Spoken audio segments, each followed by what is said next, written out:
আমি 2024 সাল থেকে আঙ্গুরের বাগান করছি। 2টা চারা দিয়ে শুরু করছিলাম। আলহামদুলিল্লাহ ওগুলা মোটামুটি মিষ্টি হয়েছিল। হওয়ার পর থেকে ওখান থেকে কিছু জাত সবাই কিনে নিয়ে গেছে আমার কাছ থেকে। নেওয়ার পর আমি আবার চারা সংগ্রহ করি বিভিন্ন জাতের। সংগ্রহ করার পর থেকে মোটামুটি আমার কাছে প্রায় 30+ এখন জাত আছে। এই যে আমি আবার চারা কিছু রেডি করছি। যাদের চারা লাগবে আপনারা আমার বাসায় এসে নিয়ে যেতে পারবেন। সবাই বলতো যে বাংলাদেশে আঙ্গুর ফল নাকি মিষ্টি না, আর আমিও ভাবতাম যে বাংলাদেশে আঙ্গুর ফল মিষ্টি হয় না। তখন ওই যে শখ করে 2টা গাছ আমি লাগাই। লাগানোর পর আলহামদুলিল্লাহ 2-3 থোকা করে ফল ছেটেছিল।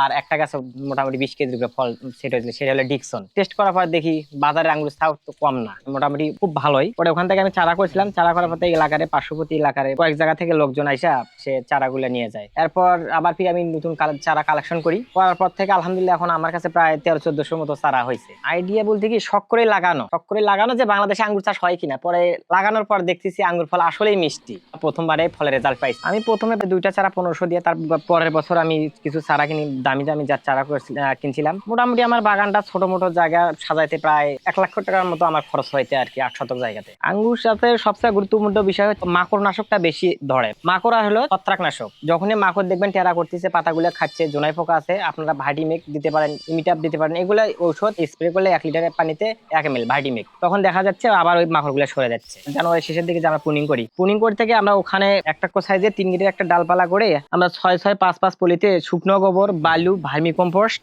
আর মাটি দিয়ে চারাগুলো রোপণ করি। ওখানে একটা আমরা পলিশেড বানানো হয়। 17 থেকে 20 দিনের মধ্যে আমাদের চারাগুলোর বাটমোকা শুরু হয়ে যায়। 2024 সালে তো কেউ বিশ্বাস করতো না। দিনাজপুর থেকে লোক আসছিল, ওনারা আসে যে নিজে মানে চারা আঙ্গুর খাওয়ার পরে আবার চারা কিনে নিয়ে গেল আমার কাছ থেকে। এখন ওনারা নিজে আসতেছে, আইসে যাচাই বাছাই করে ওনারা জিনিসটা নিচ্ছে আসলে আঙ্গুর ফল হচ্ছে কিনা, বা অনলাইনে এগুলো মিথ্যা প্রচার হচ্ছে কিনা। আল্লাহ তাআলা যদি বালা মুসিবত না দেয়, আশা করি এবার চারা মোটামুটি একটা ভালো অ্যামাউন্টে বেচতে পারবো। আমার কাছে তো জাত মোটামুটি 30+ আছে। কিছু নিম্ন জাতও আছে, কিছু ভালো জাত আছে। এই জন্য দামটা না বলাই ভালো। আপনারা আসবেন, যেটা না নিলেন আমি ওটা নিয়ে তাদেরকে দেবো। কিন্তু আসে আমার বাগান ভিজিট করার পর আপনারা চারা সংগ্রহ করবেন। 4 দিনে প্রায় ৭০,০০০ টাকার মতো চারা সেল করছি। প্রথম অবস্থায় আমি মনে করি 2-3টা চারা ভালো জাতের, যেমন বাইকুনুর, অ্যাকোলো, ডিকসন, ভ্যালেস, লোরাস, এগুলো নিয়ে প্রসেসটা জানুক বা শিখুক। যে কোনো জিনিস ভাই কম থেকে শুরু করাটাই বেটার। আপাতত আপনাদের আঙিনায় যে ছোট জায়গা আছে, টুকরো টুকরো দেখা যাচ্ছে আঙিনার ভেতর বা বাড়িতে বা ছাদে 2-4টা জায়গা গাড়ার মতো স্কোপ আছে, আপনারা বেশি না নিয়ে 2-1টা করে চারা লাগান। পরবর্তীতে যদি ফল মিষ্টি হয় তখন আপনি ওখান থেকে কাটিং করতে পারবেন, বা অন্য জনের কাছ থেকে ভালো ভালো জাত আপনি সংগ্রহ করতে। আপাতত